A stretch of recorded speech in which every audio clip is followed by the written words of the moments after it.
Okay, so in today's video I thought I'd take a look at the proficiency exam again, part 5 of the reading and use of English section.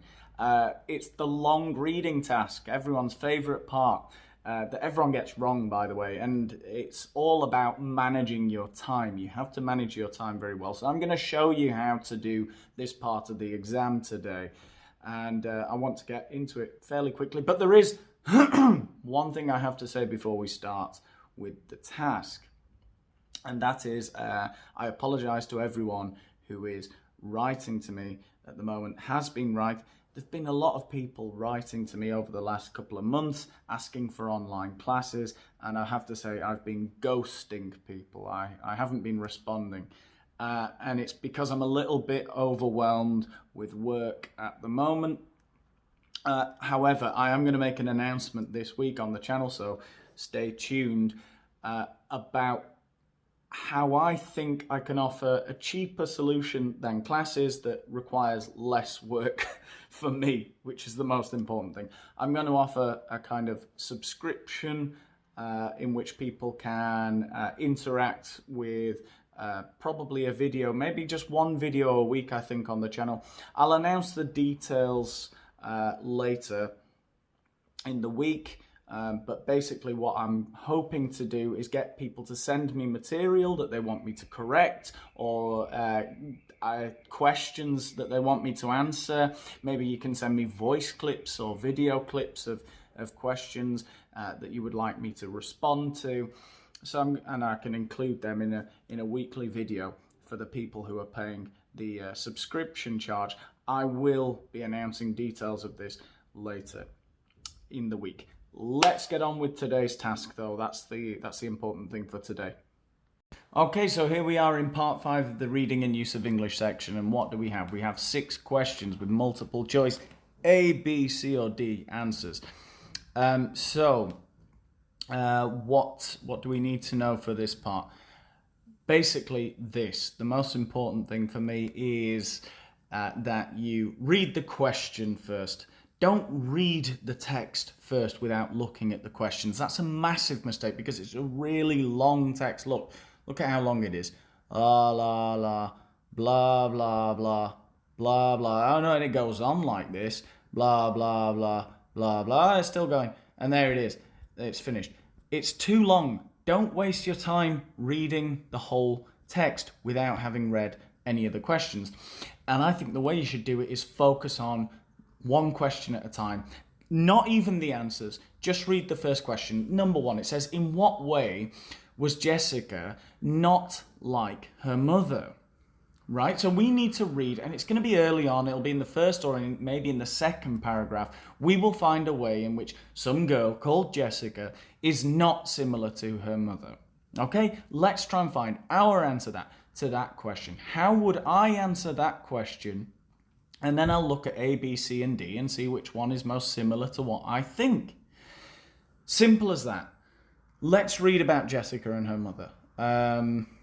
Pretty interesting reading, by the way, today. It's quite a fun reading. Cookies, it's called. So, oh, and by the way, I'm on ESLLounge.com. I'll leave a link in the description if you want to have a look at the exercise on your own or whatever. Really good website, by the way. Let's have a look. Jessica was my neighbour, a year older than me, tall, red-headed, and evil. Her house was 1 bedroom smaller than mine, and she lived with her mother, who was tall, red-headed, evil, and old. Well, I guess there's one dissimilarity between her and her mother. Her mother is old, and Jessica isn't. Doesn't say that it's specifically a dissimilarity, but okay, it could be something to do with age.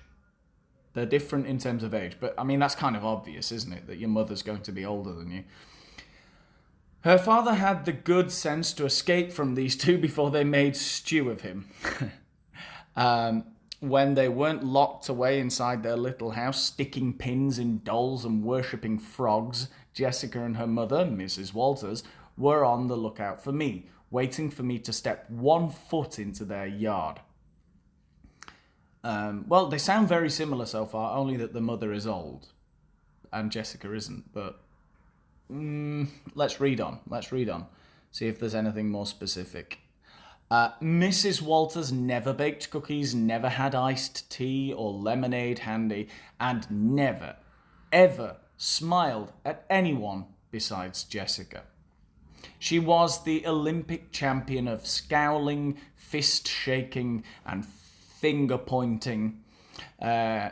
She could throw the heebie-jeebies on you with a look from across the yard, and it would take all day to wear off.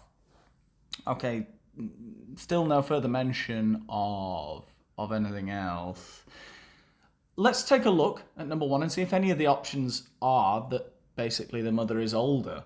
It seems a bit odd, but let's just take a look in number one. In what way was Jessica not like her mother? The way she looked at people? No, I think they both have a hard look at people. No, they're always scowling at the writer. Her gestures and body language. The narrator was sometimes attracted to her. Well, we haven't heard anything about that so far. Her attitude towards private property. Haven't heard anything about that exactly. Other than that they were worried about him stepping 1 foot into their yard. I don't know, let's read on a little bit. So where were we? Fish shaking, finger pointing, heebie-jeebies. Jessica had that same look, and I knew when she got old enough, she'd be even better at it than her mother. She had the same look, so she looked at the narrator in the same way, so that's not a dissimilarity. And she's going to be even more like her mother when she gets older, or even better than her mother is at scowling, essentially. Still, there were times when she didn't know I was looking at her. At school, in the halls, or when she was playing in her backyard alone, that she didn't have her face all scrunched up and her eyes weren't burning holes in me, that I thought she looked pretty. I even wondered how it would be to kiss her. But then she'd catch me looking and I'd sooner kiss dirt. Yeah, I think the narrator's attracted to her, isn't she? So it's clearly, yeah. In what way was Jessica not like her mother? C, the narrator was sometimes attracted to her. So he's just listed all of the similarities between her and her mother, how they're basically identical, only that her mother is older, obviously. But the narrator is sometimes attracted to her. Yeah, he secretly fancies her a bit. Okay, let's read number 2. Why were the two women angry with the narrator? They mentioned something about him stepping in the yard, but they haven't mentioned a specific incident where they are angry with him yet, I don't think. So let's read on a bit and see. Yeah, here we go. Yeah, we've got some quotation marks, so this looks pretty good. Your dad gonna leave his car parked in front of our house like that? Jessica yelled from her porch when I came home from school. So it sounds like she's angry about him parking the car, about the narrator's dad parking the car in front of the house. I rode the bus, but her mother always picked her up so she could be home to yell something at me when I walked by. Even on weekends, they always parked their car in the garage so nobody could tell if they were home or not. It's not in front of your house, I yelled back. It's in front of ours. And here comes Mrs. Walters. She's angry about the same thing. It's clearly the car being parked. I beg your pardon. It was Mrs. Walters. She had been standing behind Jessica where I couldn't see her. Now they both came marching out to the curb, arms crossed over their chests and identical scowls on their faces. I'm pretty sure it's something to do with the car that they're angry about now being parked in front of their house. So his family's car, why were the two women angry with the narrator? His family's car wasn't where it should be.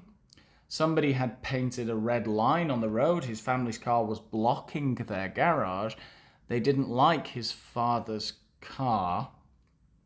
Well, don't think it's blocking the garage. The garage. Never. I think they're both acceptable pronunciations. Red line on the road. Let's read a little bit further.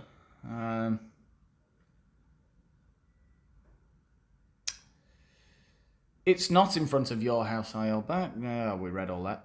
See that line right there? Mrs. Walters pointed without looking at the thin red strip of paint she used to mark the line between our front yards. Right. Can you see it? Can you see this crappy old car is parked well past that line? This side of that line is my property, and I'll thank you to tell your father to move his crappy old car off my property. With that, she spun her heels and threw her nose in the air and marched back to her house, went inside and slammed the door. Jessica mimicked her every move. It sounds like she's just angry that the car is on her property. I don't think it's blocking the garage or anything like that. His family's car wasn't where it should be, A. Somebody had painted a red line. No, Mrs. Walters painted the red line, so no. She put that there. She's not angry about that. His family's car was blocking their garage. I don't think it's blocking the garage, no. They didn't like his father's car. Well, they didn't like the car. She calls it old and crappy, but I don't think that's why she's angry.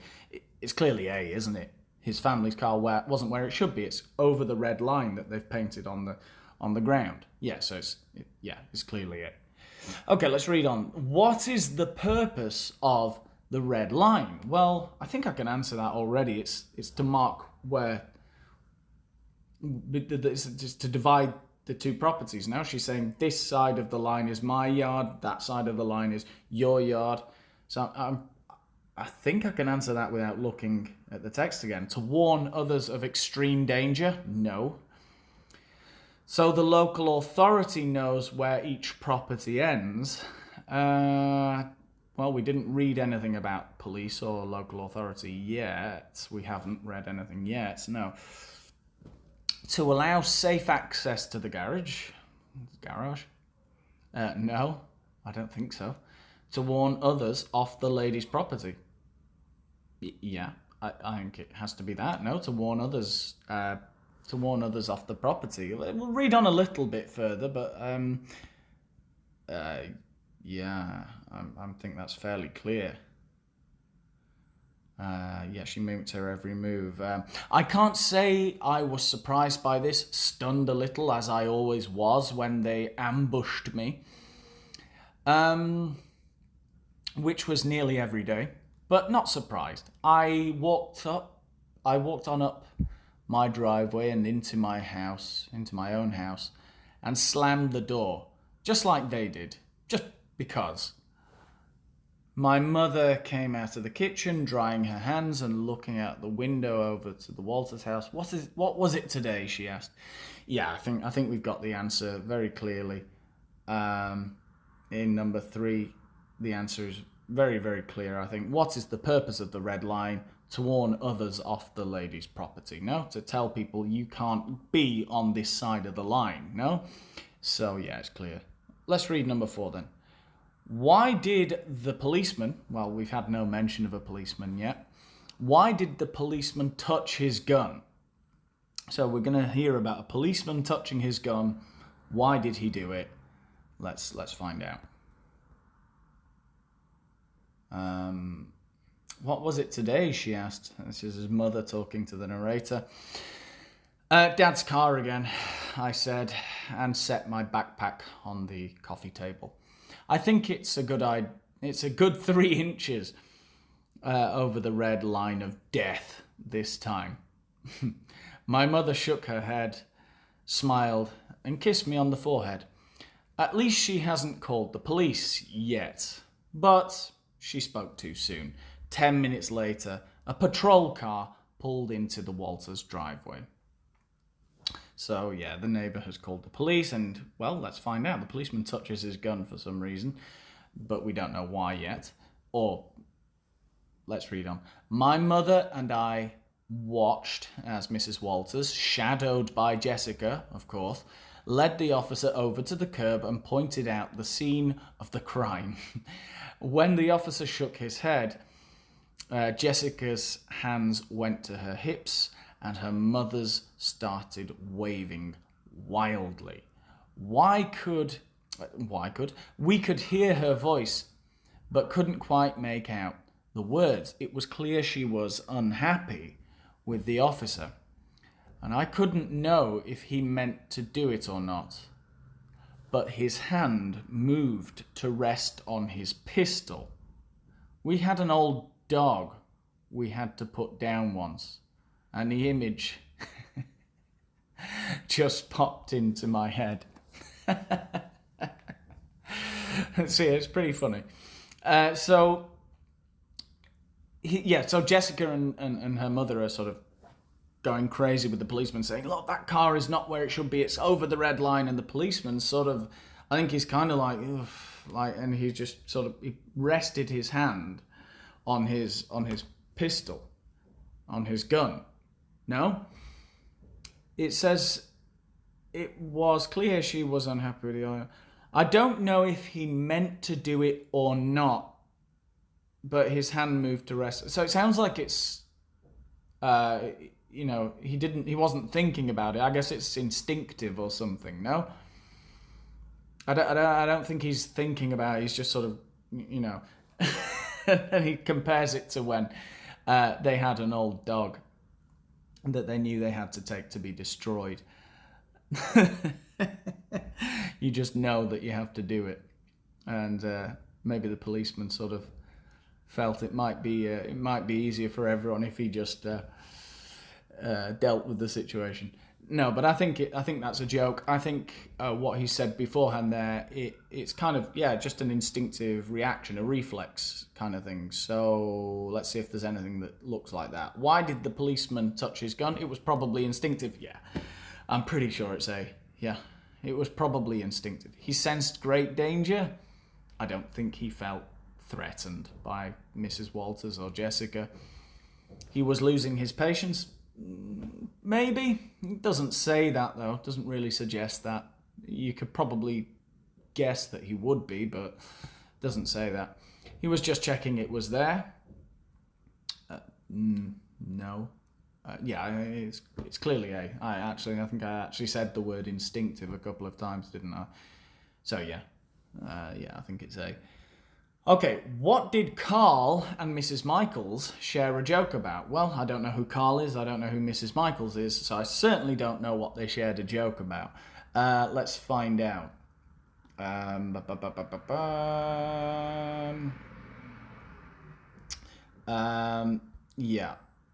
Right, here we go. After a good 5 minutes of Mrs. Walters yelling and stomping and pointing at our house, the officer must have told her to go back inside because she repeated her little spin, march, slam the door routine.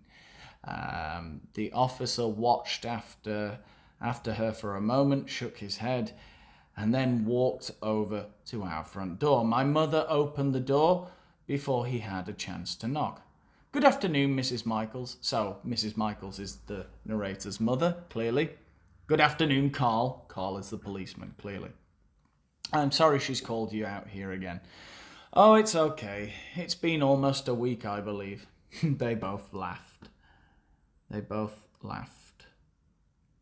So they're joking about... it's an irony. He's being sarcastic. No? So she's saying, I'm sorry that, you've been troubled again. By my neighbour, by Mrs. Walters, and he says, "Oh, don't worry, it's only been a week since she last bothered me." So obviously, if minor incidents like this are happening all the time, once a week, and a week is seen as a long time between incidents with this neighbour, I guess he's sort of being sarcastic about that and saying, well. It is what it is. Yeah. Oh, it's been a week this time, as though she must call the police a lot every time there's any kind of incident. The car's parked 3 inches over the red line. She's just a troublesome person, basically. So I think let's have a look. Let's have a look at 5. What did Carl and Mrs. Michaels share a joke about? The way Mrs. Walters had returned to her house? The little spin, march, slam the door routine? No, I don't think so. They were old friends. I think we can probably guess that they were old friends, yes, but I don't think they're laughing about the fact that they are old friends. No. The frequency of the neighbours' complaints, yeah, I think it's clearly C. The frequency of the neighbours' complaints. The futility of the complaint. The fact that it's not going to serve any purpose.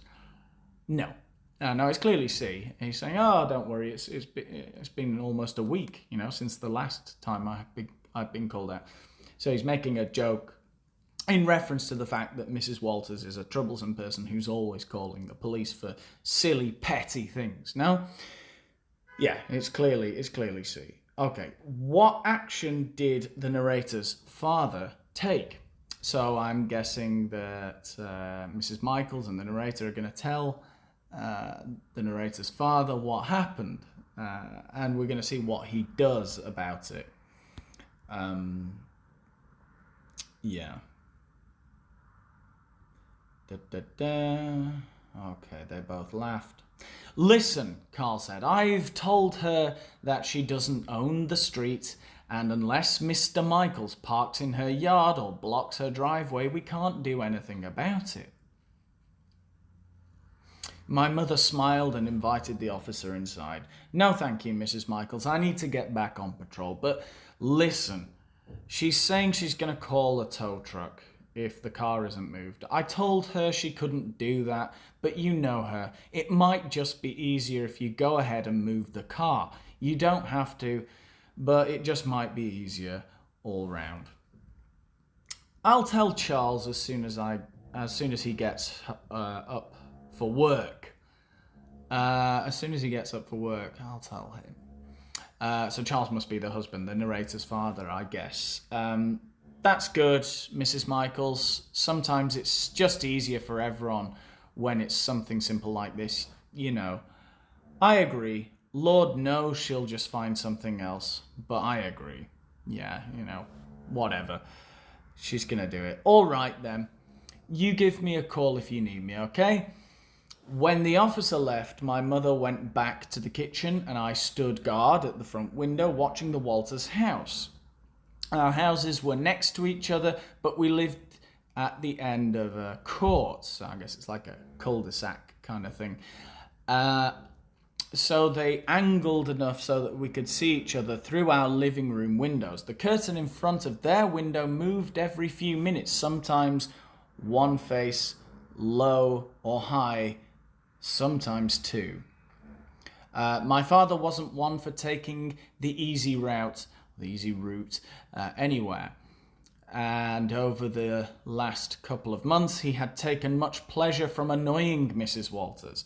When he got up to get ready for work that day, my mother filled him in on the latest with Mrs. Walters. Okay, so now we're going to find out what the narrator's father did after he was told about the problem. "Charles, don't antagonize her," my mother begged. But he just chuckled and walked out the front door. Still sitting in the window, I watched him shortcut across our yard to the car at the curb.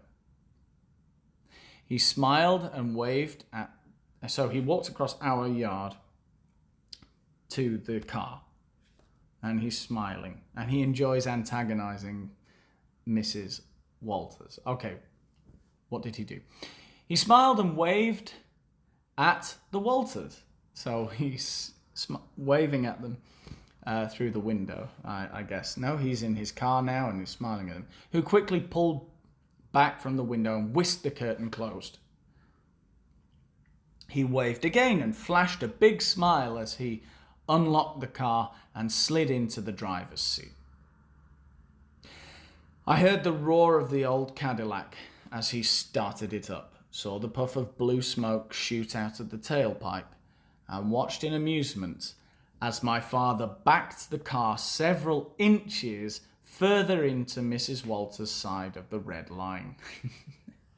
So it sounds like he backed the car up. No, he reversed a little bit further into her territory, no, essentially.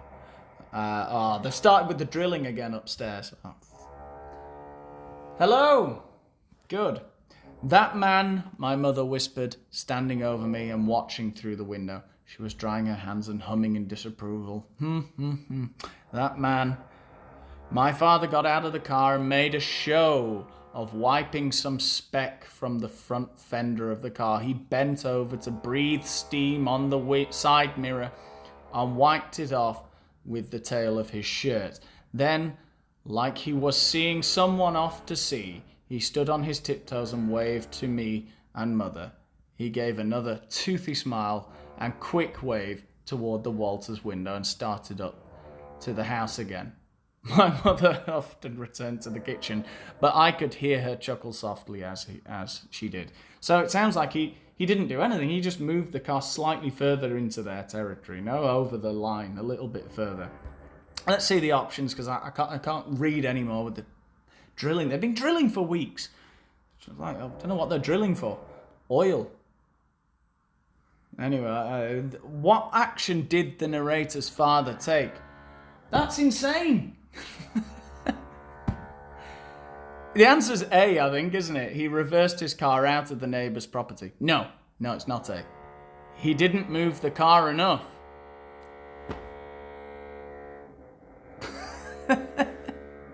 He crossed the red line with his car and left it in his property. No. He drove the car even more into his neighbour's property. Yes, it's D. It's clearly D. Yeah, he reversed it, but even further into their property. Yeah, the answer's D. I'm going to finish there because I'm going to go and I'm not going to do anything. I'm not going to say anything to my neighbours. Troublesome neighbours. How apt, how appropriate for this video. What a way for this video to end. Brilliant. Goodbye.